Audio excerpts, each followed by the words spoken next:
મારો પતિ વિદેશથી પાછો આવ્યો એટલે મેં રોવાનું શરૂ કરી દીધું અને કહ્યું કે હું તમારી ગાંડી માની સંભાળ રાખીને થાકી ગઈ છું. હવે તમારી માને તમે જ સંભાળો. તેમણે પોતાની માને મોટામાં મોટા અને મોંઘામાં મોંઘા ડોક્ટર પાસે બતાવ્યું, પણ તે સાજા જ ન થયા. બધાએ કહ્યું કે ઘરડાપણાને કારણે માજીએ પોતાનું માનસિક સંતુલન ગુમાવી દીધું છે. આ બધાથી કંટાળીને મેં પતિને કહીને માને પાગલખાનામાં દાખલ કરાવી દીધી અને પોતે પતિ સાથે દુબઈ આવી ગઈ જેથી મારી બાકીની જિંદગી શાંતિથી પસાર થઈ શકે. એક દિવસ મારા પતિને તેમની માની ખૂબ યાદ આવી, એટલે તે બળજબરી કરીને પાછા શહેરમાં આવ્યા, જ્યાં તેમણે માને પાગલખાનામાં મૂકી હતી. પણ ત્યાં આવીને તેમની હાલત જોઈને બધા ચોંકી ગયા, કારણ કે માનો અવાજ વારંવાર રૂમની દિવાલ સાથે અથડાઈ રહ્યો હતો, જાણે તે માત્ર શબ્દો નહીં પણ કોઈ દર્દ અને તકલીફ હોય જે વારંવાર પાછી ફરતી હોય. તે મારા પગ પાસે બેઠા હતા, હાથ જોડીને આંખોમાં વિનંતી અને આંસુ હતા. ચહેરા પર એક વિચિત્ર સુનકાર હતો, વાળ અને કપડાં વેરવિખેર હતા, જાણે ઘણા દિવસોથી બદલ્યા જ ન હોય. તેમની હાલત એવી હતી જાણે કોઈના અંદરનું બધું જ એક પળમાં વેરવિખેર થઈ ગયું હોય. અને હું ત્યાં જ કાર્પેટ પર ઘૂંટણભેર બેઠી હતી, ચહેરા પર આઘાતથી કરચલીઓ અને આંખોમાં ભીનાશ લઈને તેમની સામે બેઠી હતી. મારી પાંપણો ભીંજાઈ ગઈ પણ અંદર એક ઊંડો સંતોષ હતો. મને રડવું નહોતું આવતું, છતાં હું રડી રહી હતી, કારણ કે આ જ એ મોકો હતો જેને મેં પારખ્યો અને મમ્મી મને ઢંઢોળી રહ્યા હતા. તે બોલ્યા, પાયલ, તું તો સમજે છે ને કે હું ગાંડી નથી. હું બસ પરિસ્થિતિઓથી ખૂબ થાકી ગઈ છું, પણ કોઈ ગાંડી તો નથી ને? આ સાંભળીને મારી આંખમાંથી બીજું એક આંસુ નીકળ્યું અને મારી નજર ઝૂકેલી જ રહી. હોઠ ધ્રુજ્યા. મેં કહ્યું, મમ્મી, હું તમારી વહુ છું, બિલકુલ તમારી દીકરીની જેમ. મને તમારી ખૂબ ચિંતા રહી છે, જે જૂઠું હું રોજ ખુદને પણ કહેતી હતી. અસલ વાત એ હતી કે મને તેમના પ્રત્યે સહાનુભૂતિ નહોતી, પણ મને માત્ર મારા પતિ પ્રત્યે સહાનુભૂતિ હતી, તેમની મારા પર વરસતી મોહબ્બત, તેમનો ખ્યાલ જે તેમની માની બીમારીમાં જોડાયેલો હતો. મેં જ્યારે લગ્ન કર્યા હતા ત્યારે ઘણા સપના જોયા હતા કે દરેક સવારે તેમની સાથે જાગીશ, દરેક સાંજે તેમની બાહોમાં વિતાવીશ, પણ આ બધા સપના તો એ માની પથારીની આસપાસ જ અટકી ગયા. પણ જ્યારે દુબઈથી ઓફર આવી, ત્યારે મારી આંખોમાં એક નવી આશા ચમકી, નવી જિંદગીની એક નવી શરૂઆત. પણ મારા પતિ સાર્થકનો જવાબ આવ્યો કે મમ્મીની હાલત ઠીક નથી, તેમને છોડીને જવું શક્ય નહીં હોય. ત્યારે મેં ખૂબ જંગ છેડી, જેને મેં ખુદથી પણ છુપાવી. એક શાંત જંગ જેમાં શબ્દોની જગ્યાએ નજરો બોલે છે, શાંતિમાં ફરિયાદો હોય અને દરેક સ્મિતમાં આરોપ છુપાયેલો હોય. તેની શરૂઆત મેં નાની નાની વાતોથી કરી. મમ્મીને રાત્રે ઊંઘ નથી આવતી, કદાચ કોઈ વસ્તુ પરેશાન કરે છે. ક્યારેક તે ખુદથી વાતો કરવા લાગે છે, કદાચ તમે હજુ ધ્યાન નથી આપ્યું. મેં સાર્થકને આ કહ્યું, કારણ કે હું ડરી ગઈ હતી. એકવાર મમ્મીએ કિચનમાંથી હાથમાં છરી પકડી હતી, કંઈ સમજાયું નહીં કે શું કરી રહ્યા હતા. સાર્થકના ચહેરા પર શંકાની છાયા ધીમે ધીમે ઉતરવા લાગી. હું રાત્રે સૂતી નહોતી, પણ તેમની હરકતો નોટ કરતી રહેતી. ક્યારેક કોઈ વાત સાંભળતી રહેતી, ક્યારેક કોઈ પળને વધારીને કહેતી. સાર્થકને બતાવવા માટે મેં ક્યારેક ખુદને થોડું ઈજાગ્રસ્ત પણ કરી લીધું જેથી તેને ખાતરી થઈ જાય કે મમ્મી ખરેખર પોતાનું માનસિક સંતુલન ગુમાવી ચૂક્યા છે. પછી તેણે મારો હાથ પકડ્યો અને ભીની આંખોથી મને કહ્યું, પાયલ, જો મમ્મી બીમાર છે તો આપણે કંઈક કરવું પડશે. તેમની હાલત આટલી ખરાબ કેવી રીતે થઈ ગઈ? મેં પાંપણો નમાવી, આંખો નીચે કરી અને દિલમાં આભાર માન્યો કે મમ્મીને હવે આ બધું મહેસૂસ થવા લાગ્યું હતું. તે સમજી ગયા કે તેમની વિરુદ્ધ એક શાંત જંગ શરૂ થઈ ગઈ છે અને તેમનો પોતાનો દીકરો હવે તેમના પર શંકા કરી રહ્યો છે. આ જ કારણ હતું કે આજે તે મારા પગ પાસે બેબસ બેઠા હતા. તે બસ વિખેરાઈ ગયા હતા અને દરેક શબ્દ જાણે પીડા બનીને નીકળી રહ્યો હતો. તે બોલ્યા, પાયલ, મને બચાવી લે. મારા સાર્થકને સાચે સાચું કહી દે કે હું ગાંડી નથી. ત્યારે મારી આંખોમાંથી બીજું એક જૂઠું આંસુ નીકળ્યું. મેં તેમના ખભા પર હાથ મૂક્યો અને ધ્રુજતા અવાજે કહ્યું કે, મમ્મી, તમે ચિંતા ન કરો, હું સાર્થક સાથે વાત કરીશ, આપણે તમને ઠીક કરાવીશું. તેમણે મારી તરફ જોયું, આંખોમાં એક છેલ્લી આશા હતી. મેં તેમની નજર ચોરી લીધી. વરસાદની બૂંદો એવી વરસી રહી હતી જાણે આકાશ પણ તે પળ રડી રહ્યું હોય. અથવા કદાચ તે માના આંસુ આકાશ સુધી પહોંચી ગયા હતા, જાણે તેમનો પોતાનો દીકરો પોતાની બાહોમાં હતો અને તેને પાગલખાનાના દરવાજે લઈ આવ્યો. મમ્મીની સાડી વરસાદમાં ભીંજાઈ ગઈ હતી અને વાળ ચહેરા પર ચોંટી ગયા હતા. આંખોમાં ન સવાલ હતા, ન ફરિયાદ, માત્ર એક શાંતિ, એવી શાંતિ જે છાતીમાં ખાલીપણું બનીને ખાડો ખોદી નાખે. તેમણે બસ સાર્થકની તરફ જોયું, જાણે કંઈક કહેવા માંગતા હોય, કંઈક સમજવા માંગતા હોય, કદાચ છેલ્લી વાર ખુદને નિર્દોષ સાબિત કરવા માંગતા હોય. પણ સાર્થકે તો નજર ચોરી લીધી અને થોડો કડક થઈને બોલ્યો, મમ્મી, તમારું અહીંયા રહેવું જ સારું છે. જો કંઈ થશે તો બસ ડોક્ટર બધું સંભાળી લેશે. તેની વાતથી એવું લાગી રહ્યું હતું જાણે તે ખુદને સાંત્વના આપી રહ્યો હોય અને માં શાંત જ રહ્યા. તેમના ચહેરા પર જાણે કંઈક અટકી ગયું હતું, શંકા, દર્દ અને સૌથી મોટી એ બેયકીની જે કોઈ નિર્દોષ પર અત્યાચાર થયા પછી રહી જાય છે. તે ઉઠીને દરવાજા તરફ વધ્યા, પણ પગ લથડી ગયા. સાર્થકે આ જોતાં જ તેમને તરત જ ટેકો આપ્યો. પણ મમ્મીએ પોતાનો હાથ ઝાટકી દીધો. મારો દીકરો મને અહીં આ જગ્યાએ છોડવા આવ્યો છે, તે ધીમેથી બોલ્યા જાણે ખુદથી વાત કરી રહ્યા હોય અને મેં તેના પાછળ કારમાં બેસીને મારો દુપટ્ટો સંકેલ્યો અને આંખો બંધ કરી. ન મને પસ્તાવો થઈ રહ્યો હતો, ન શરમાઈ રહી હતી.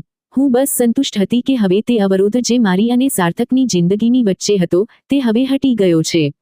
જ્યારે સાર્થક પાછો આવીને કારમાં બેઠો, તેની આંખો ભીની થઈ ગઈ હતી. મેં નરમાઈથી તેનો હાથ પકડીને કહ્યું, સાર્થક, તમે ખૂબ હિંમતથી નિર્ણય લીધો છે. મારા માટે અને આપણા માટે. તેણે મારી તરફ જોયું. મને તેની આંખોમાં જોઈને એવું લાગ્યું જાણે તે કંઈક શોધી રહ્યો હોય, આભાર, સંતોષ કે કદાચ માફી. પણ તેણે કંઈ ન કહ્યું, માત્ર કાર સ્ટાર્ટ કરી દીધી અને અમે પાછા ત્યાંથી ઘર માટે રવાના થઈ ગયા. બીજા દિવસે અમે દુબઈ માટે પણ નીકળી ચૂક્યા હતા. દરેક વસ્તુ એક નવી શરૂઆત જેવી લાગી રહી હતી. એરપોર્ટની રોશનીઓ, વિમાનનો અવાજ અને મારા દિલમાં ખૂબ જોશ હતો. ધડકન ઝડપી હતી જે કોઈ જૂની કેદમાંથી નીકળીને એક નવા વાતાવરણમાં શ્વાસ લેનારી સ્ત્રીની છાતીમાં ધડકે છે. સાર્થક ઘણો શાંત હતો, પણ આ શાંતિમાં એક થાક પણ હતી, કદાચ પસ્તાવો નહીં પણ એક બોજ જરૂર. અમે જ્યારે ત્યાં પહોંચ્યા ત્યારે દુબઈની રોશનીઓએ મને પોતાની લપેટમાં લઈ લીધી. તે જિંદગી જેનું સપનું મેં વર્ષો પહેલાં જોયું હતું, તે હવે મારી આંખોમાં પૂરું થવાનું હતું. અમે એક કોલોનીમાં ગયા. તે એપાર્ટમેન્ટ ખૂબ સારું હતું. એક બાજુ મોટી બારીઓ જ્યાંથી શહેરનો ચમકતો ચહેરો સ્પષ્ટ દેખાતો. સાર્થક હવે મારી નજીક હતો, મારી સાથે હતો, પણ કંઈક તો હતું જે તે હજુ પણ અમારી વચ્ચે શાંતિની જેમ બેઠું રહેતું. તે ઘણીવાર રાત્રે જાગી જતો, આંખોમાં ડર લઈને, કપાળ પર પરસેવો, શ્વાસ ઝડપી કરીને અને હું તેની વજહ પૂછતી તો તે બસ એટલું જ કહેતો કે કંઈ નહીં, થોડું ડિસ્ટર્બ ફીલ થઈ રહ્યું છે.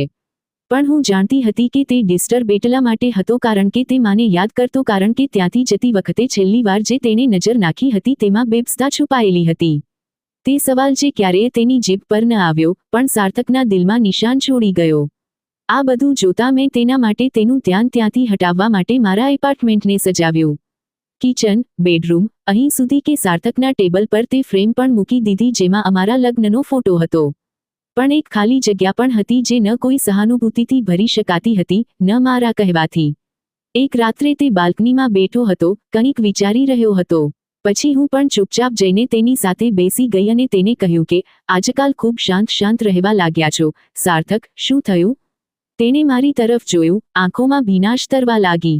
તે બોલ્યો, પાયલ, શું આપણે માને ત્યાં છોડીને સાચું કર્યું? આ સાંભળીને મેં તરત જ તેનો હાથ પકડ્યો અને કહ્યું, સાર્થક, આપણે એ જ કર્યું છે જે જરૂરી હતું. મમ્મીની હાલત ખરેખર ખરાબ થઈ ગઈ હતી. તે ખુદ માટે પણ ખતરો બની ગઈ હતી. હું જાણું છું કે તમારે ખુદને ખાતરી અપાવવી પડશે. દિલમાં ડર જે બીજની સુરતમાં મોજૂદ હતો તેને સંપૂર્ણપણે કચડી નાખવો પડશે.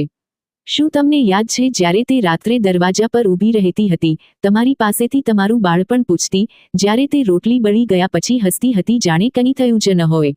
સાર્થક, આ પાગલપણું નહીં તો બીજું શું છે? તમે ખુદ વિચારો. મારા અવાજમાં દુઃખ હતું પણ અંદર એક સ્થિરતા પણ હતી. હું મારી બનાવેલી દુનિયામાં હવે પગ જમાવી ચૂકી હતી. તેણે માથું ઝુકાવી લીધું અને બસ એટલું જ કહ્યું કે, તો પણ તે મારી માં હતી. મેં તેને છાતીએ લગાવી લીધો અને કહ્યું, અને હું તમારી પત્ની છું, તમારું ભલું, તમારું ભવિષ્ય, આપણે બંનેનું ભલું આમાં જ હતું કે આપણે નિર્ણય લઈ લઈએ. દુબઈની રાતો શાંત અને ચમકતી હતી અને હું બિલકુલ તે દુલ્હનની જેમ જે બહારથી સજાવેલી અને અંદરથી ખાલી. પણ મેં દરેક વસ્તુ નવા સિરેથી શરૂ કરી. પડદાથી લઈને નવા વાસણો સુધી, દરેક વસ્તુ મરજી મુજબ મંગાવી. એવું લાગી રહ્યું હતું જાણે નવી જિંદગી એક સફેદ કાગળ પર ફરીથી બધું પોતાની મરજીથી લખવાની તક આપી રહી હોય અને હું એક એક શબ્દ ચૂંટીને લખવા માંગતી હતી. સાર્થક દિવસે કામ પર જતો અને હું સાંજે તેના આવતા પહેલાં તેના માટે જમવામાં તેની પસંદગીનો ખ્યાલ રાખતી. તેની પસંદગીની સુગંધ, તેની પસંદગીની ચા અને તેની આંખોમાં મારા હાથની ગરમી, બધું જ એવું જ જેવું એક પ્રેમ કરનારી પત્ની કરે છે. પણ છતાં કંઈક હતું જે ઠીક નહોતું. તે રાત્રે પલંગ પર પડખાં બદલતો, ક્યારેક અચાનક ઉઠીને બેસી જતો, ક્યારેક કંઈ પણ વાત કર્યા વિના સિગારેટ સળગાવી લેતો અને ઘણીવાર મારી તરફ જોઈને કંઈક કહેવાની કોશિશ કરતો, પછી ચૂપ થઈ જતો. એક રાત્રે જ્યારે વરસાદની બૂંદો છમછમ કરીને પડી રહી હતી અને હું ગાઢ ઊંઘમાં હતી, ત્યારે મારા કાનમાં એક ભારે શ્વાસનો અવાજ આવ્યો. આંખ ખુલી તો સાર્થક પરસેવામાં ભીંજાયેલો, આંખોમાં ડર લઈને બેડ પર બેઠો હતો. સાર્થક, મેં થાકેલા અવાજે કહ્યું, શું થયું? આટલા ગભરાયેલા કેમ છો? તે મારી તરફ જોવાને બદલે ઉપરની તરફ જોઈ રહ્યો હતો, જાણે કોઈ દ્રશ્યને વારંવાર આંખોમાં દોહરાવી રહ્યો હોય. તેના હોઠ ધ્રુજી રહ્યા હતા. તેણે મારું નામ લીધું, પાયલ. તેનો અવાજ જાણે અંદરથી તૂટીને નીકળ્યો હોય. તે બોલ્યો, મેં બહુ મોટો ગુનો કર્યો છે. તેની વાત સાંભળીને હું ચોંકી ગઈ, દિલમાં કંઈક ડૂબ્યું જાણે અચાનક ભીનાશથી લાકડું સળગી ઉઠ્યું હોય. મેં કહ્યું, આ શું કહી રહ્યા છો તમે? કેવો ગુનો? ત્યારે તે મારી તરફ જોવા લાગ્યો, જાણે મારી આંખોનો સામનો ન કરી શકતો હોય. તેની નજર રૂમની દિવાલો પર હતી, જાણે ત્યાં કંઈક છુપાયેલું હોય, જાણે તે કંઈક જોવા માંગતો હોય, સમજવા માંગતો હોય. તે ખૂબ ધીમેથી બોલ્યો, મેં તેમને છોડી દીધા છે જાણે તે બોજ હોય. જાણે તે માણસ નહીં, બસ એક પરેશાની હોય. મારે આવું નહોતું કરવું જોઈતું. મેં તેના ખભા પર હાથ મૂકી દીધો. સાર્થક, પ્લીઝ આવું ન વિચારો. આપણે એ જ કર્યું જે ઠીક હતું. તમે જાણો છો ને, હવે આવીને તેમની માનસિક હાલત ઠીક નહોતી ચાલી રહી. તે ખુદને અહીં પણ નુકસાન પહોંચાડી શકતી હતી. તે મારી તરફ વધ્યો, પહેલીવાર, અને તેની આંખોમાં કંઈક હતું, એવું કંઈક જે મેં ક્યારેય નહોતું જોયું. ન ગુસ્સો, ન બેદરકારી, બસ એક વિચિત્ર ભય, જાણે કોઈ સપનું તેને દિવસે જાગતા પણ દેખાઈ રહ્યું હોય. તે બોલ્યો, પાયલ, તને ખબર છે, મમ્મી મારા સપનામાં આવે છે અને માત્ર શાંતિથી બેઠી રહે છે. બસ જુએ છે, પણ કંઈ કહેતી નથી, પણ હું સાંભળી શકું છું જાણે તેમની શાંતિ અંદર જ ચીસો પાડી રહી હોય કે તે નિર્દોષ હતા, તેમને કંઈ થયું જ નથી.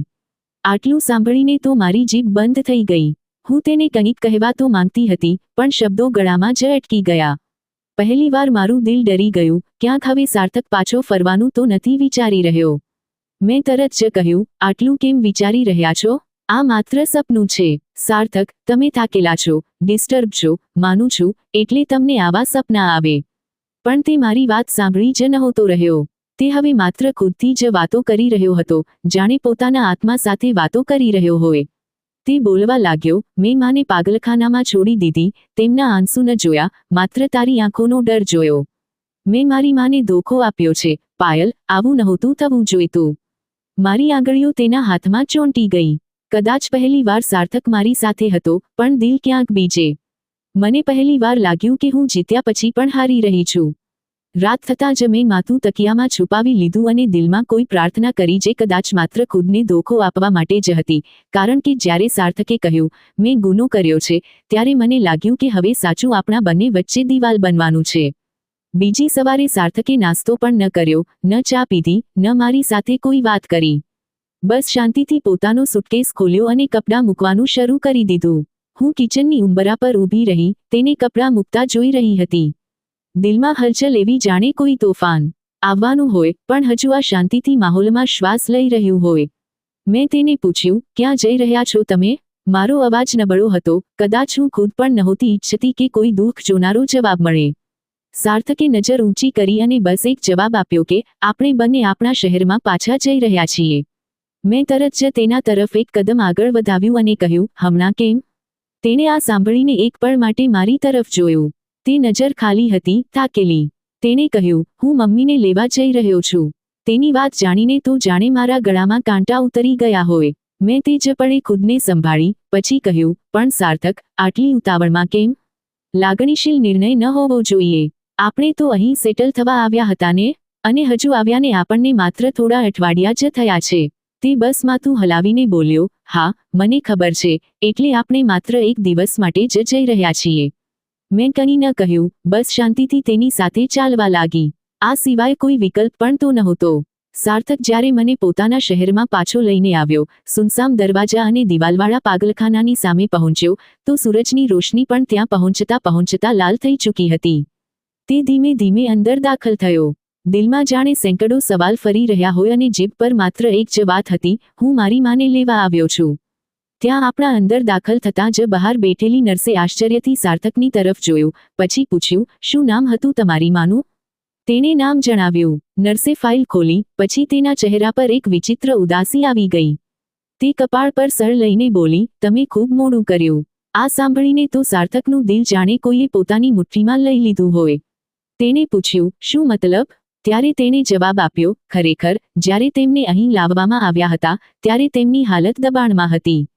પણ ત્યારે તે સામાન્ય વાતો કરતી હતી અને રડતી રહેતી, પોતાની યાદોના બોજ સંભળાવતી. આ જોઈને અમને લાગ્યું કે કદાચ તેમને સમય જોઈએ, થોડા સમયમાં ઠીક થઈ જશે. ત્યારબાદ સાર્થકે વિનંતીથી કહ્યું અને નર્સે પણ ઊંડો શ્વાસ લીધો. તેણે કહ્યું, હવે તેમની હાલત પહેલાં કરતાં વધુ ખરાબ થઈ ચૂકી છે. તે બસ દિવાલને જુએ છે અને શાંત રહે છે. લાગે છે હવે તેમને કંઈ યાદ નથી. ક્યારેક બાળકોને જોઈને તે કોઈ બાળકને પોતાના ખોળામાં લેવાની કોશિશ કરતી અને વારંવાર કહે છે કે, મારો દીકરો ક્યાં છે? તેને બોલાવી દો. નર્સથી આ સાંભળીને સાર્થકના હાથમાંથી તરત જ ફાઇલ છૂટી ગઈ. તે પાગલપનની હાલતમાં રૂમ તરફ વધ્યો. દરેક કદમ સાથે તેના મગજમાં તે પળ ગૂંજી રહી હતી જ્યારે તે મમ્મીને ત્યાં છોડીને આવ્યો, તેમની આંખોમાં ભીનાશ. ત્યારબાદ તે રૂમમાં ગયો જ્યાં માં હતા. ધ્રુજતા હાથે દરવાજો ખોલ્યો. એક નાના વોર્ડમાં સફેદ કપડામાં લપેટી એક સ્ત્રી બેઠી હતી. તડકાના કિરણો તેના કરચલીવાળા ચહેરા પર પડી રહ્યા હતા. આંખોમાં કોઈ ગમ અને ચહેરા પર કોઈ ચમક નહીં, બસ એક ખાલીપણું. તે સાર્થકની જ મમ્મી હતી. Mummy, mummy. સાર્થકનો અવાજ આ કહેતા ધ્રુજી ગયો અને તેમણે અવાજ સાંભળીને માથું ઊંચું કર્યું. એક પળ માટે જાણે તે કંઈક ઓળખવાની કોશિશ કરી રહ્યા હોય. પછી તેમણે હાથ લંબાવ્યો જાણે હવામાં તે કંઈક પકડવા માંગતા હોય. મારો દીકરો, તે આવ્યો છે. મેં તેને જોયો છે સપનામાં, તે હસતો રહે છે. તે ગાંડા જેવી હરકતમાં આ કહી રહ્યા હતા અને સાર્થક ઘૂંટભેર જમીન પર પડી ગયો. આંસુ આંખોમાંથી બેકાબૂ થઈને બહાર નીકળ્યા. તેણે કહ્યું, જી માં, હું જ સાર્થક છું, તમારો દીકરો સાર્થક. તેની વાતો સાંભળીને તેમણે એક પળ માટે તેના ચહેરાને જોયો, પછી હસવા લાગ્યા, એક વિચિત્ર હાસ્ય. તે હાસ્ય જે પીડા જ્યારે પેદા થાય છે અને ગાંડી બનીને દરેક હદને છોડીને નીકળે છે. તેમણે તેના હાથની તરફ જોતાં કહ્યું, તમે જૂઠું કહી રહ્યા છો. તે તો નાનો હાથ હતો, તે તમારા જેવો બિલકુલ નહોતો, તમે જૂઠું બોલો છો. સાર્થકની ચીસ તો ગળામાં જ દબાઈ ગઈ. તેણે પોતાની માનો હાથ પકડીને હાથ ખેંચી લીધો. પછી બોલી, નહીં, તમે તેને સાથે લઈ ગયા હતા, તેને છીનવી લીધો, તમે જૂઠા છો, તમે ગાંડા છો. આ વાત જાણે સાર્થકની છાતીમાં જ ખૂંચી ગઈ હોય. નર્સે દરવાજા તરફ જઈને કહ્યું, અમે ખૂબ કોશિશ કરી, પણ હવે તેમનું માનસિક સંતુલન સંપૂર્ણપણે બગડી ચૂક્યું છે. તે કોઈને નથી ઓળખતા, કદાચ હવે ક્યારેય નહીં ઓળખે અથવા કદાચ ઓળખી પણ લે, અમે કંઈ ન કહી શકીએ. સાર્થક આશ્ચર્યથી બેઠેલી પોતાની માને જોઈ રહ્યો હતો, એક શરીર જે શ્વાસ લઈ રહ્યું હતું, પણ તેમાં હવે તે માં નહોતી. જેણે તેને બાળપણમાં હાલરડા ગાઈને સંભળાવ્યા, જે દરેક ઠંડીમાં તેના પર ધાબળો ઓઢાડતી હતી, જે તેની દરેક સફળતા પર સૌથી વધુ ખુશ થતી અને હવે ત્યાં માત્ર એક ખોવાયેલો માણસ હતો અને ખુદ તેમના ખોવાઈ જવાનો ગુનો, પણ તે માત્ર સાર્થકનો જ નહીં, મારો પણ હતો. જ્યારે સાર્થક માને પાગલખાનાથી ઘરે લાવીને મારી સામે બેસાડ્યા, તો મેં એક પળ માટે તેમની આંખોની અંદર જોયું. તે આંખો જે ક્યારેક ઝેર જેવી લાગતી હતી, જે દરેક વખતે મારામાં ખામી શોધવા માટે તૈયાર રહેતી, હવે બિલકુલ ખાલી થઈ ગઈ. ન નારાજગી, ન ઓળખ, ન ફરિયાદ, માત્ર એક વિચિત્ર બેચેની જાણે આત્મા ક્યાંક બીજે નીકળી ચૂક્યો હોય અને શરીર જાણે માત્ર શ્વાસ લઈ રહ્યું હોય.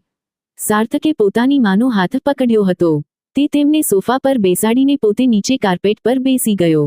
માથું નમેલું, હાથની આંગળીઓ એકબીજામાં બંધાયેલી જાણે પોતાની જ પકડમાં તૂટવાથી બચવાની કોશિશ કરી રહ્યો હોય.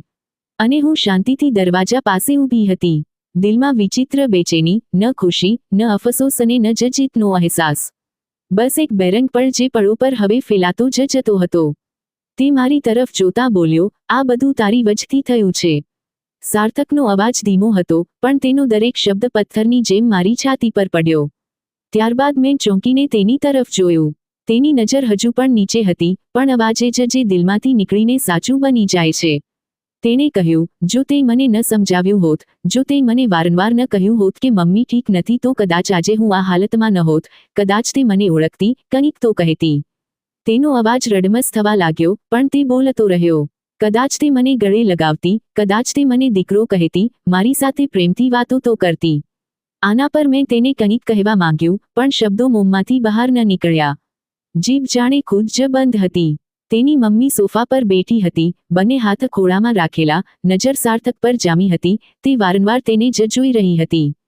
પાંપણ પણ પટપટાવ્યા વિના જાણે કોઈ ભૂલી ગયેલા ફોટાને ખ્યાલમાં પાછો લાવવાની કોશિશ કરી રહી હોય. તેમની આંખોમાં હવે કંઈક હતું, પણ એક વિચિત્ર ચમક જરૂર દેખાઈ. એક માં જે બધું ભૂલી ચૂકી હતી, છતાં પોતાના દીકરાને જોઈને તેને તાકી રહી હતી. એક દીકરો જે બધું જાણી ચૂક્યો પણ માની નજરોમાં ખુદને ખોવાયેલો જોયો. સાર્થકે મારી તરફ બીજી એક નજર નાખી. આ વખતે તે નજર કડક હતી, ઘાયલ પણ. તેણે તરત જ કહ્યું, તને તો ખુશી થઈ હશે ને પાયલ, જે તે ચાહ્યું તે જ થયું. હવે તને મમ્મીથી ડરવાની જરૂર નથી. હવે તે કંઈ કહી શકતી નથી. હવે તે તને આરોપ પણ ન આપી શકે. મેં તેમની દરેક વાત તીક્ષ્ણ ધારની જેમ જોઈ. મેં તેના માટે બધું કર્યું, ખુદને જીતવા માટે, તેનો પ્રેમ મેળવવા માટે. પણ હવે બધું મારી ગરદનમાં સાંકળની જેમ બની ચૂક્યું. મેં તેને કહ્યું, નહીં સાર્થક, મેં માત્ર તમારી માં માટે ચિંતા જ બતાવી છે. ક્યારેય મેં તેમનું ખરાબ નથી ઈચ્છ્યું. મેં કોઈ નિર્ણય નથી લીધો. જે કર્યું તે તમે કર્યું. ત્યારે તે જોરદાર અવાજે બોલ્યો, તું જ તે વજહ હતી જેણે મારા દિલમાં શંકાનું બીજ વાવ્યું. તે જ તે વિડીયો બતાવ્યો, તે વાતો કહી અને હું એક દીકરો હોવા છતાં મારી માને પાગલખાનામાં છોડી આવ્યો. મમ્મી હજુ પણ શાંતિથી તેને જોઈ રહી હતી. તેમની આંખોમાં એક ભીનાશ ઉતરી, પણ તે કંઈ ન બોલ્યા. તે બસ જોતા રહ્યા, બસ સાર્થકને. સાર્થક ઊભો થયો, રૂમમાં આંટા મારવા લાગ્યો. તેની હરકતોમાં બેચેની હતી, તેના પગમાં વજન. તેણે કહ્યું, તને ખબર છે પાયલ, જ્યારે હું તેમને લેવા ગયો તો તે મને ઓળખી ન શક્યા. તેમના હોઠ પર મારું નામ ન આવ્યું. બસ તે મને એક અજાણ્યા તરીકે જોઈ રહ્યા હતા અને કહી રહ્યા હતા કે મારો દીકરો તું આવ્યો જ નહીં. મારું દિલ જાણે ધ્રુજી ગયું. કોઈએ ન તેમનું સારું વિચાર્યું. આના પર મેં ધીમેથી કહ્યું, સાર્થક, હું પણ તો તે બધાથી તૂટી ગઈ છું. મેં ક્યારેય વિચાર્યું પણ નહોતું કે. પણ તેણે રોકી દીધો અને કહ્યું, પાયલ, બસ કર, ઉપરવાળાના વાસ્તે ચૂપ થઈ જા. બંને હાથોથી માથાને છુપાવીને બેસી ગયો. કહેવા લાગ્યો, મને શ્વાસ લેવા દે. તારો અવાજ હવે મને ખુદથી પણ નફરત કરાવવા લાગ્યો છે. તેની મમ્મીએ એક હાથ ઊંચો કર્યો સાર્થકના માથા તરફ. તે ધીમે ધીમે હાથ વધારી રહ્યા હતા જાણે તેને અડવા માંગતા હોય, પણ ડરી રહ્યા હોય કે તે તૂટી ન જાય. સાર્થકે ત્યારે માથું ઊંચું કર્યું અને એક પળ માટે જોયું જેમાં એક માં અને દીકરાની આંખો મળી અને કોઈ શબ્દ ન બોલ્યા, પણ શાંતિમાં જ બધું કહી દેવાયું અને હું ચૂપચાપ રૂમમાંથી બહાર નીકળી આવી. મારા હાથ ધ્રુજી રહ્યા હતા, દિલની ધડકન ખૂબ ઝડપી થઈ ગઈ અને મારા અંદરની પાયલ હવે તે પાયલ જે જીતી ગઈ હતી, હવે માત્ર એક શિકાર બની ગઈ. રૂમમાં વિચિત્ર શાંતિ હતી, જાણે હવા પણ અટકી ગઈ હોય. સાંજની છાયાઓ દિવાલો પર વધતી જતી હતી. અને મમ્મી પોતાની ખુરશી પર બેઠા હતા, જોઈ રહ્યા હતા. ખોળામાં એક જૂની શાલ જે તે ઘણીવાર વજન વિના ઓઢી લેતા. તેમની આંખો બારીમાંથી બહાર આકાશને જોઈ રહી હતી, જાણે સમય કોઈ પાછલા દરવાજાથી પસાર થતી યાદોને ખુદ સુધી ખેંચી રહ્યો હોય. સાર્થક સામેના સોફા પર બેઠો હતો, પોતાના મોબાઈલમાં વ્યસ્ત હતો, પણ નજર વારંવાર માની તરફ જ ઉઠી રહી હતી. છેલ્લા ઘણા દિવસોથી તે આવી જ શાંતિમાં રહેતી હતી. માત્ર જોતી રહેતી, કોઈ શાંતિથી સાચું કાઢતી હોય જાણે શબ્દો અંદર જ ક્યાંક દબાઈ ગયા હોય. પછી અચાનક તે પળ આવી. તેની મમ્મીના હાથમાં ધ્રુજારી શરૂ થઈ ગઈ. તેમની આંખોની કીકીઓ એકદમ ફેલાઈ ગઈ અને શરીર ધ્રુજારીમાં આવી ગયું. તેના મોંમાંથી એક દબાયેલી ચીસ નીકળી અને તે શાલ તેમના ખોળામાંથી જમીન પર પડી ગઈ. મમ્મી! સાર્થક દોડીને તેમને પકડી લીધા અને તે ધ્રુજી રહ્યા હતા. આંખો ક્યાંક અટકેલી જાણે કોઈ જૂનું સપનું તેમને ઘસડીને લઈ જઈ રહ્યું હોય. સાર્થકનો અવાજ ડરેલો, પરેશાનીમાં ડૂબેલો હતો. તે બોલ્યો, શું થયું તમને? તેમણે ફરી એક વાત કહી. તેમના મોંમાંથી નીકળ્યું, દીકરા, આજે મને મારા કર્યાની સજા મળી ગઈ છે. તેમની વાત સાંભળીને સાર્થક જાણે એક પળ માટે હેરાન થઈ ગયો. મમ્મી, શું કહી રહ્યા છો તમે આ? તો તે ખૂબ ધીમે ધીમે બોલવા લાગ્યા. આંખો હજુ પણ ધ્રુજતી હતી. અવાજમાં પણ તે ધ્રુજી રહ્યા હતા, જ્યાં સાચું બોજ નીચે દબાઈને તૂટવા લાગે છે. અચાનક જાણે આ ચમત્કાર થઈ ગયો હોય. તેમને હવે યાદ આવી ગયું, વીતી ગયેલી વાતો, વીતી ગયેલી પળો અને તે બધું જે તેમણે કર્યું, જે તેમની સાથે થયું. ત્યારે તેમણે સાર્થકને કહ્યું કે, સાર્થક, મેં તારી પત્નીને કેટલીક દવાઓ આપી હતી, એવી દવાઓ જે એક માના ગર્ભાશયને વાંઝણું બનાવી દે છે. માંથી આ સાંભળીને સાર્થકનું મગજ જાણે બંધ પડી ગયું હોય. તેની હેરાની વધી ગઈ. અને માં કહેતા રહ્યા, મેં ક્યારેય પાયલનું સારું નહોતું ઈચ્છ્યું. તેની સાથે ખૂબ ખરાબ વર્તન કર્યું. તારી પીઠ પાછળ તેની સાથે શું શું ન કર્યું. અહીં સુધી કે મેં તેને સંતાનથી પણ વંચિત કરી દીધી, કારણ કે મને લાગતું હતું કે તે તને મારાથી દૂર કરી દેશે. તું ધીમે ધીમે તેના જ થતો જઈ રહ્યો હતો. તું તો મારો દીકરો હતો, મારી આખી દુનિયા, પણ તે આવી ગઈ તમારા વચ્ચે. તેની મમ્મીનો અવાજ હવે એક બીમાર સ્ત્રીનો નહીં, પણ એક તૂટી ગયેલી માનો હતો જે પોતાના પસ્તાવામાં સળગી રહી હોય. સાર્થકનો શ્વાસ ખૂબ ઝડપી થઈ ગયો. મમ્મી, તમે આવું કેમ કર્યું? મને લાગતું હતું કે તે તને મારાથી છીનવી લેશે. તારું હાસ્ય, તારી આંખોની તે જ જૂની ચમક, તારા શબ્દો, બધું તેના માટે જ હતું, મારા માટે નહીં. અને એક માં આ સહન કરી રહી હશે કે તેનો દીકરો કોઈ બીજાની દુનિયામાં બની જાય. સાર્થક પાછળ હટીને ખુરશી પર બેસતા પોતાનું માથું પકડી લીધું. તેનું દિલ ધડકી રહ્યું હતું. તે વિચારવા લાગ્યો, શું આ તે જમા હતી જેને તેણે ખૂબ પ્રેમથી પળ યાદ કર્યા? તે જમા જેને પાગલખાનામાં છોડીને તે આખી જિંદગીનો બોજ લઈને પાછો તેમના માટે ફર્યો હતો. તેની મમ્મીની આંખોમાંથી આંસુ વહેવા લાગ્યા. તે બોલી, મેં તારી પત્નીને દુશ્મન સમજી, જ્યારે તે તો માત્ર તારાથી પ્રેમ કરતી હતી. તેણે ક્યારેય તને મારાથી નથી છીનવ્યો. આ બધું હું ખુદ વિચારતી, ખુદ સમજતી અને ખુદ જ બધું બરબાદ કરી દીધું. તે હિબકામાં ડૂબી ગઈ. હવે તું મારાથી દૂર થઈ જાય તો મને કોઈ ફરક નહીં પડે, કારણ કે હું જાણું છું, હું હવે કંઈ નથી રહી, ન એક માં, ન સ્ત્રી, માત્ર એક સજા બાકી રહી ગઈ છું જે પોતાના કર્યાની કેદમાં જકડાયેલી છે. સાર્થકને કંઈ સંભળાઈ નહોતું રહ્યું. તેના ખ્યાલમાં માત્ર એક જ દ્રશ્ય પાછું આવી રહ્યું હતું. પાયલની ફરિયાદ, મમ્મીની શાંતિ, તેમની વિચિત્ર હરકતો, તે બધી વાતો જેને તેણે અવગણી અને જેને જૂઠું સમજ્યું અને હવે સાચું જાણે ઝેરની જેમ તેના અંદર ફેલાઈ રહ્યું હતું. દરવાજા પાસે પાયલ ઊભી હતી, બધું સાંભળી ચૂકી હતી. સાર્થકે જ્યારે પાછળ ફરીને તેને જોયું, તેની આંખોમાં શરમ સ્પષ્ટ દેખાઈ. પણ પાયલની આંખો માત્ર આંસુઓથી ભીની થઈ હતી, કોઈ શંકાથી નહીં.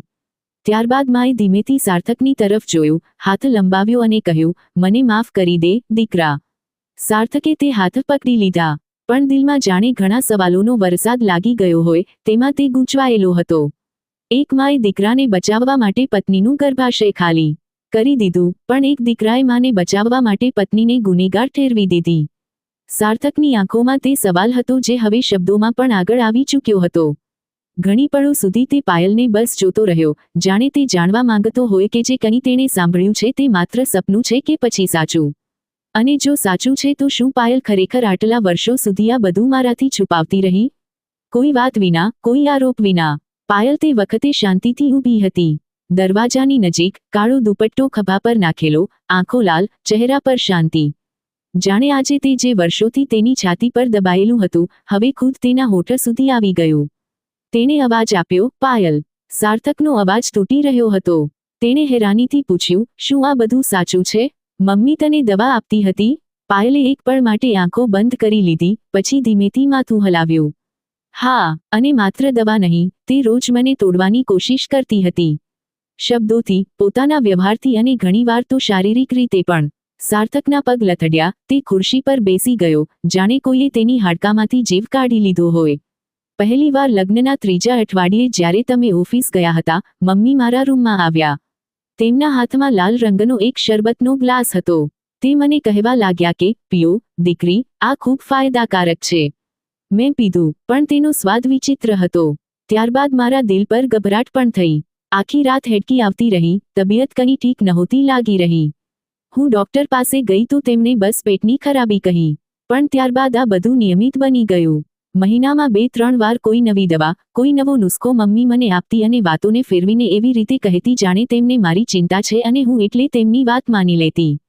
સાર્થકના કપાળ પર પરસેવો આવી ગયો. તે મને ક્યારેય કહ્યું કેમ નહીં? પાયલની આંખોમાં કંઈક ચમક હતી, કદાચ કંઈક દુઃખ, કદાચ શાંતિનો તાણો. તે બોલી, કારણ કે તમે મારી વાત નહોતા સાંભળતા, સાર્થક. તમારી માં તમારા માટે આખી દુનિયા હતી અને હું માત્ર એક ફરિયાદ કરનારી પત્ની. મેં શરૂઆતમાં તમારી સાથે કંઈક કહેવા માંગ્યું, પણ તમારી નજરોમાં મારા માટે જે ભરોસો હતો, તેને જોઈને હું ચૂપ થઈ ગઈ. વિચાર્યું કે સમય બધી પરિસ્થિતિઓ બદલી નાખશે. પણ સમય તો મને જ બદલી ગયો. આ સાંભળીને સાર્થકે પોતાનો ચહેરો હાથમાં છુપાવી લીધો. મને અંદાજો નહોતો કે મેં તને કેટલી એકલી કરી દીધી. પછી પાયલે થોડું પાસે આવીને કહ્યું, મમ્મીએ મને ધમકીઓ આપી કે જો તું મારા દીકરાને મારાથી દૂર કરીશ તો ન તું રહીશ, ન તારું ગર્ભાશય બચશે અને મેં તને બચાવવા માટે બધું સહન કરી લીધું કારણ કે તું મારો પ્રેમ હતો અને કદાચ હજુ પણ છે. સાર્થકની આંખોમાંથી આંસુ પડવા લાગ્યા. સાર્થક હવે ઘણીવાર ખોવાયેલો રહેવા લાગ્યો. તેની આંખોમાં જાણે કોઈ પળની ફિલ્મ ચાલી રહી હોય. એક એવી ફિલ્મ જેના દરેક દ્રશ્યમાં તે ખુદ પણ હતો, પણ સચ્ચાઈને ઓળખવાથી બચેલો હતો. તે રાત્રે વીતેલા કાલમાં ડોકિયું કરતો તે પળ યાદ કરતો જ્યારે પાયલે થાકેલા અવાજે કંઈક કહેવા માંગ્યું, પણ તે સાંભળવાને બદલે માની બાજુમાં બોલી પડ્યો. જ્યારે તે પાયલના ચહેરા પર શાંતિ જોતો તો સમજતો કે તે કદાચ ખુદમાં ગૂંચવાયેલી છે. પણ હવે તે જાણી ચૂક્યો હતો, પાયલ ક્યારેય ખોટી હતી જ નહીં. ઘણીવાર તેને તે દિવસ યાદ આવતો જ્યારે પહેલી વાર પાયલે કહ્યું હતું કે મમ્મી ખૂબ ઉદાસ રહે છે, તમે તેમની સાથે વાત કરજો, અને તેણે બસ હસીને ટાળી દીધું. મમ્મી એવી જ છે, તું બસ દિલ પર ન લે. હવે તે વિચારે છે કે તે વખતે પણ એ જ કહેતી હતી, આ તે ઉદાસ નથી, કે કોઈ બીજી વાત હતી જે છુપાવી રહી હતી. તે નાની નાની પળો જે ક્યારેક સામાન્ય લાગતી, હવે ખંજરની જેમ દિલને કાપવા લાગી. માની હાલત દિવસેને દિવસે બગડી રહી હતી. તેમના ચહેરા પર હવે કોઈ બેચેની નહોતી થતી. આંખો હેરાન, હોઠ બંધ અને શરીર બેજાન, કોઈ સાથે વાત ન કરતા, કોઈ સવાલનો જવાબ ન આપતા, માત્ર ક્યારેક ક્યારેક સાર્થકને એકીટશે જોઈ રહેતા, જાણે તેનો ચહેરો યાદ કરવાની કોશિશ કરી રહ્યા હોય.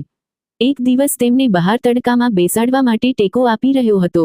તે રોકાઈ ગયા અને ધીમેથી બોલ્યા, દીકરા, મને માફ કરી દેજે, હું માત્ર તને ખુશ જોવા માંગતી હતી. પછી તેમની આંખો બંધ થઈ ગઈ અને તે ફરીથી ન બોલ્યા. તે દિવસ પછી તે સંપૂર્ણપણે શાંત થઈ ગયા. જીભ જાણે છીનવી લેવાઈ હોય કે કદાચ અંતરાત્માએ ખુદ તેમને શાંત રહેવાની સજા આપી. તે ખાવાના સમયે પણ શાંત રહેતા. સાર્થક હવે ખાલી નજરોથી બસ જોતો રહેતો, તેમના હોઠ પણ ન હલતા હતા. પાયલ જ્યારે પણ તે પાસે બેસતી, ન તેમની આંખોમાં નફરત હતી, ન અફસોસ, બસ એક દર્દ જે કદાચ શબ્દોથી તૈયાર નહોતું થતું. સાર્થક રોજ તેમની પાસે બેસતો, કંઈક બોલતો, સવાલ કરતો, પણ જવાબ ન આવતો. તે હવે જીવતા હતા, પણ જીવી નહોતા રહ્યા. એક સાંજે જ્યારે સૂરજ તેજ હતો અને એક રૂમમાં હળવી સોનેરી રોશની ભરી રહી હતી, સાર્થક તેમની પાસે બેઠો હતો, હાથમાં તેમનો જૂનો દુપટ્ટો લીધેલો. તે દુપટ્ટો જે મમ્મી હંમેશા ઓઢતી હતી. તે દુપટ્ટો જે હવે સુગંધથી ખાલી થઈ ગયો. તેણે ધીમેથી કહ્યું, મમ્મી, મને માફ કરી દો. હું સારો દીકરો ન બની શક્યો. મેં સાચું મોડું ઓળખ્યું, ખૂબ મોડું. માની આંખોમાં કોઈ વાત નહોતી. તેમની પાંપણો હેરાન અને ચહેરા પર તે જ સુનકાર છવાયેલો હતો. પણ સાર્થકને લાગ્યું જાણે તેમણે કંઈક મહેસૂસ કર્યું હોય, કદાચ પોતાના અંદરના કોઈ ખૂણામાં તેનો અવાજ અટકી ગયો હોય. સાર્થક ખૂબ મોડી રાત સુધી જાગતો રહ્યો. પાયલ તેની પાસે આવી, ચૂપચાપ, જાણે તે જાણતી હોય કે શબ્દોની જરૂર નથી. શું તે આપણને ક્યારેય માફ કરશે, પાયલ? તેણે ધીમેથી પૂછ્યું. પાયલે તેનો હાથ પકડ્યો અને કહ્યું, મેં તમને ક્યારનાય માફ કરી દીધા છે. સાર્થક તે પળ કદાચ ખુદ પર કાબૂ ન કરી શક્યો. સાર્થકની આંખોમાંથી તે જ પળે આંસુ વહેવા લાગ્યા. તે જાણી ગયો હતો કે માં હવે તે માની જેમ નથી રહ્યા જે તેને બાળપણમાં ખોળામાં લઈને ઝૂલાવતા. તે માં હવે માત્ર એક છાયા બની ગઈ હતી અને પાસે હોવા છતાં કેદમાં બંધ. શાંતિ હવે ઘરની દરેક દિવાલ પર લખેલી હતી. રાતની શાંતિમાં સાર્થક મારી બાજુમાં બેઠો રહ્યો, પણ તે શાંતિ નહોતી જે રોજ આપણા બંને વચ્ચે ફેલાઈ જતી. આ શાંતિ કબૂલાત કર્યા પછીની હતી. તેના હાથ મારા હાથોની નજીક હતા, પણ પકડવાની હિંમત નહીં, જાણે બધું ખતમ થઈ ચૂક્યું હોય. રૂમમાં માત્ર ઘડિયાળની ટીક ટીક સંભળાઈ અને આપણા વચ્ચે કેટલીક ન કહેવાયેલી વાતો, કેટલીક અધૂરી વાતો અને વર્ષોની તે ચૂપ હવે કદાચ માંગી રહી હતી. મેં નજર નમાવી લીધી. દિલમાં બેચેની હતી, જાણે કોઈ તોફાન આંખોની પાછળ રોકાયેલું હોય જે બહાર ન આવી રહ્યું હોય, અંદર જ અંદર બધું ડૂબી રહ્યું હોય. સાર્થકે ધીમેથી મારી તરફ જોયું અને અવાજ હળવો હતો. તે બોલ્યો, પાયલ, મારે તારી પાસે માફી માંગવી છે. રૂમમાં રોશની હળવી થઈ રહી હતી, જાણે સાંજની સરહદ પર રાતનું પહેલું કદમ હોય. મેં બારીની તરફ જોયું. બહાર વૃક્ષની ડાળીઓ હવાથી હલી રહી હતી, જાણે સમય પણ કેટલીક વાતો કરી રહ્યો હોય. જે વીતી ગયું તે પાછું નહીં આવે, પણ જે બાકી છે તે સુધારી શકાય છે. સાર્થકે મારી પાસે આવીને બેસતા કહ્યું, પાયલ, હું વચન આપું છું. હવે દરેક કદમ હું તારી સાથે હોઈશ. કોઈ નિર્ણય તને પૂછ્યા વિના નહીં લઉં અને સૌથી વધીને હવે હું તારા દિલથી સાંભળીશ, જેવી તું છે એવી જ. મેં નજર તેના પર જમાવી અને, મમ્મી, તે શાંત થઈ ગઈ. આંખો નમી ગઈ. તે પહેલા જેવી ન રહી. તેણે કહ્યું, પાયલ, પણ જે કંઈ તેમણે કર્યું તે પણ તો એક તૂટી ગયેલી માનો ડર હતો. માનું છું તેમણે ખોટું કર્યું છે, ઘણું બધું મારાથી છીનવ્યું છે, પણ જો હું પણ તેમની જેમ નફરત કરું તો આજે અહીં સાથે ન હોત. એક પળની શાંતિ પછી મેં ધીમેથી કહ્યું, હું બસ એટલું ઈચ્છું છું કે જે થયું તેનો ઘા આપણને પરેશાન ન કરે, આપણને જોડી રાખે, જેથી આપણું બાળક જો ઉપરવાળાએ આપ્યું તો એક એવું ઘર જોઈએ જેમાં સચ્ચાઈ હોય, સમજ હોય, પણ મા બાપ એકબીજાની ઇજ્જત કરે. સાર્થકે મારા કપાળને ચુંબન કર્યું અને બોલ્યો, તું માત્ર મારી પત્ની નથી, પાયલ, તું મારી જિંદગીનો તે ભાગ છે જેણે મને ખુદથી મળાવ્યો છે. મેં હસીને આંખો બંધ કરી દીધી. તે પળ દિલમાં શાંતિ હતી, પણ સાથે જ એક વચન પણ કે હવે આપણા વચ્ચે શાંતિઓ નહીં હોય, ન જ ગેરસમજો.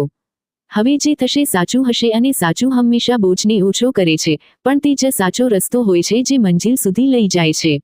તડકો આજે કંઈક વધુ જ નરમ હતો, જાણે સૂરજ પણ પોતાની તેજીમાં હોય, જેને શાંતિ ભરી લાવ્યો હોય. હું બારી પાસે બેઠી હતી, હાથમાં તે નાનું મશીન જેના પર 2 ગુલાબી લીટીઓ સ્પષ્ટ દેખાઈ રહી હતી. ડોક્ટરનો અવાજ હજુ કાનોમાં ગૂંજી રહ્યો હતો. હવે કોઈ અવરોધ નહીં, બધું નોર્મલ છે, તમે માં બનવા જઈ રહ્યા છો. મારું દિલ જાણે એક પળ માટે અટકી ગયું. મારી નજર આકાશની તરફ ઉઠી અને એક આંસુ પાંપણોથી ઝળકી ગયું. હોઠો પર પ્રાર્થના બનીને નીકળ્યું, આ કેટલી લાંબી સફર હતી, આપણે ક્યાં ક્યાંથી ન પસાર થયા. આપણે માણસ શાંત અને પછી એક નવી આશા જગાડે છે. સાર્થક જ્યારે રૂમમાં દાખલ થયો તો મારી આંખો પહેલાં જ બોલી ચૂકી હતી. મેં તે મશીન તેમની તરફ વધાવ્યું અને બસ એટલું કહ્યું કે હવે આપણે 3 થવાના છીએ. તે જમીન પર ચોંટી ગયો, જાણે કોઈએ તેને સપનામાંથી જગાડ્યો હોય. તેની આંખો ભરાઈ આવી અને તે ઝૂકીને મારા હાથોને ચુંબન કરવા લાગ્યો. પાયલ, હું આભાર કેવી રીતે માનું? હું હસી પડી, આંસુઓ સાથે બસ એટલું કહ્યું કે હવે કોઈ પણ કમી ન રહી જાય, ન સાચાની, ન પ્રેમની, ન શરૂઆતની. તેણે મને બાહોમાં ભરી લીધો અને પહેલીવાર તે બોજ જે વર્ષોથી આપણા વચ્ચે હતો, હળવો મહેસૂસ થયો. માં બનવાનો અહેસાસ વિચિત્ર જ હોય છે.